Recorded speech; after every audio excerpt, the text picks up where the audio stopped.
कहते हैं पहाड़ों में गूंज देर तक रहती है, लेकिन उत्तराखंड की वादियों में एक ऐसी खामोशी दफन थी जिसकी गूंज को बाहर आने में 56 साल लग गए। ये कहानी सिर्फ एक सैनिक की शहादत की नहीं है, ये कहानी है एक ऐसी प्रतीक्षा की जिसने समय को भी हरा दिया, एक ऐसा प्रेम जो मौत के बाद भी जिंदा रहा, एक ऐसा इंतजार जिसका अंत देखकर पत्थर दिल इंसान भी रो पड़े। आज हम आपको जो कहानी सुनाने जा रहे हैं वह किसी फिल्म की पटकथा नहीं, बल्कि एक हकीकत है जिसका अंत कलेजा चीर देने वाला है।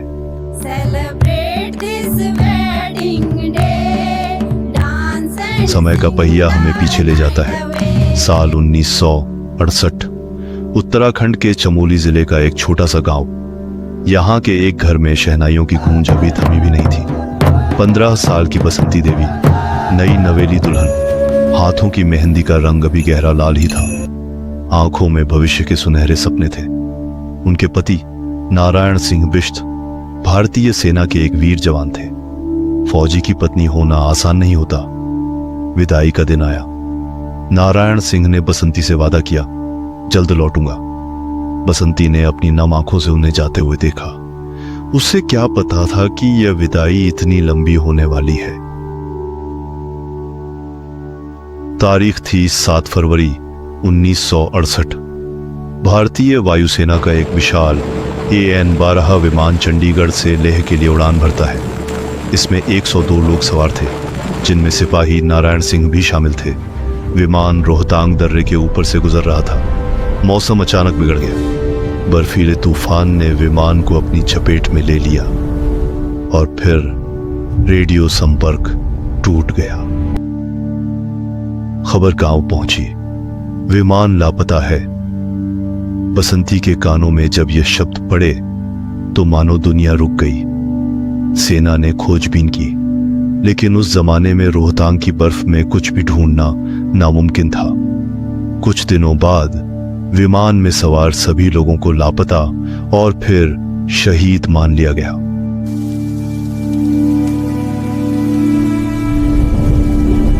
दुनिया ने मान लिया कि नारायण सिंह अब नहीं रहे, लेकिन एक दिल था जो यह मानने को तैयार नहीं था। बसंती का दिल। वह कहती थी, मेरा मन नहीं मानता, वो लौटेंगे। अगर जिंदा नहीं तो कम से कम उनकी देह तो आएगी। मैं उन्हें देखे बिना कैसे मान लूं। और शुरू हुआ एक अंतहीन इंतजार।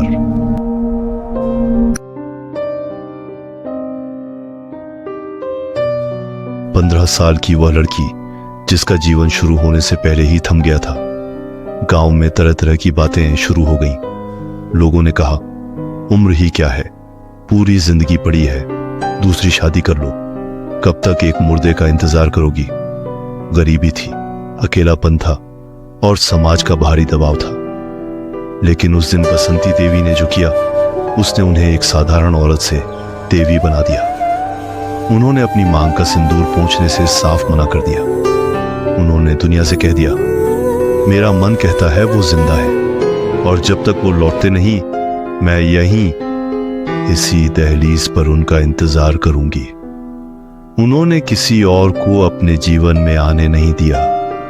उन्होंने अकेलेपन को अपना साथी बना लिया और यादों को अपना सहारा।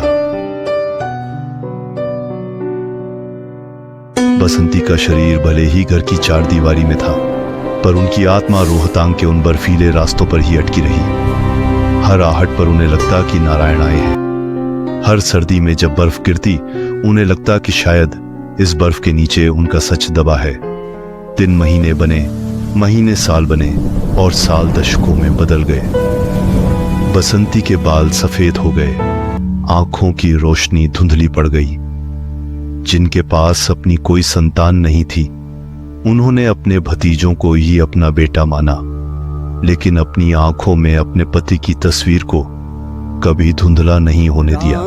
नाम सत्या है। साल 2011 आ गया। हादसे को 43 साल बीत चुके थे। बसंती देवी अब थक चुकी थी और आखिरकार एक दिन वह सावित्री हार गई। 43 सालों के अखंड कठोर इंतजार के बाद बसंती देवी ने हमेशा के लिए अपनी आंखें मूंद लीं।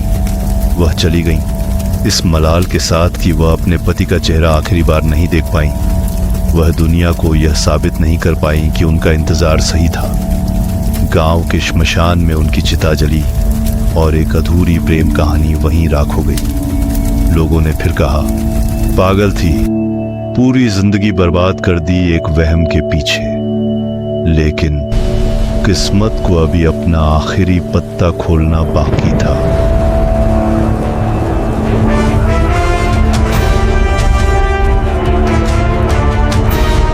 समय ने करवट ली।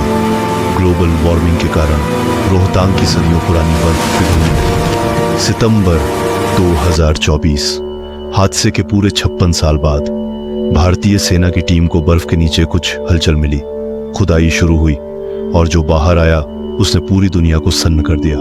बर्फ ने समय को जमा दिया था। वहां एक सैनिक का पार्थिव शरीर सुरक्षित था।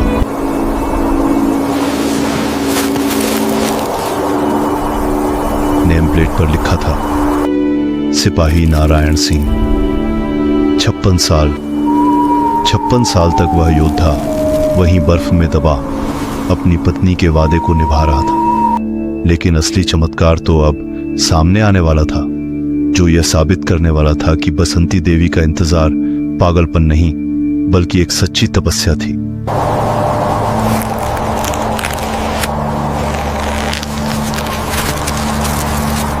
जब शहीद नारायण सिंह की वर्दी की तलाशी ली गई तो उनकी जेब से एक पर्स मिला और उस पर्स के अंदर करीने से रखी हुई एक तस्वीर मिली। वह तस्वीर किसी और की नहीं, उनकी पत्नी बसंती देवी की थी। जरा सोचिए, 1968 में जब मौत सामने खड़ी होगी तब नारायण सिंह ने अपनी जेब में रखी उस तस्वीर को अपने दिल से लगा लिया होगा। 56 साल तक -डिग्री तापमान में वह अपनी पत्नी की फोटो को सीने से लगाए लेटे रहे। इधर बसंती ने दूसरी शादी न करके जीवन भर उनका इंतजार किया और उधर नारायण सिंह ने मौत के बाद भी बसंती का साथ नहीं छोड़ा।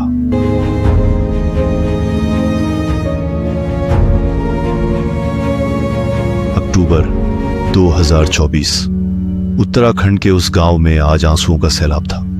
56 साल पहले जो दूल्हा घर से निकला था, आज वह तिरंगे में लिपट कर लौटा था। ताबूत के सामने खड़े थे उनके भतीजे जयवीर सिंह। बसंती और नारायण की अपनी कोई संतान नहीं थी, लेकिन जयवीर ने एक बेटे का फर्ज निभाया। आज वह अपने काका की अस्थियों को लेने आए थे। वह मंजर देखकर सबकी रूह कांप गई। बसंती देवी सही थी, उनके पति लौटे थे, देर से ही सही, पर वचन निभाकर लौटे थे। अंतिम यात्रा शुरू हुई और नियति का अद्भुत संयोग देखिए। शहीद नारायण सिंह को उसी श्मशान घाट पर ले जाया गया और ठीक उसी जगह पर उनकी चिता सजाई गई जहां ठीक 13 साल पहले उनकी पत्नी बसंती देवी की चिता जली थी। उसी मिट्टी पर पति को मुखाग्नि दी गई जहां पत्नी राख हुई थी। भले ही जीते जी वे मिल न सके, लेकिन उस दिन श्मशान की आग में 2 आत्माओं का मिलन हुआ। 56 साल का इंतजार खत्म हुआ। सलाम है बसंती देवी की उस तपस्या को और नमन है सिपाही नारायण सिंह की शहादत को। यह कहानी गवाह है कि सच्चा प्रेम मौत से भी बड़ा होता है। जय हिंद।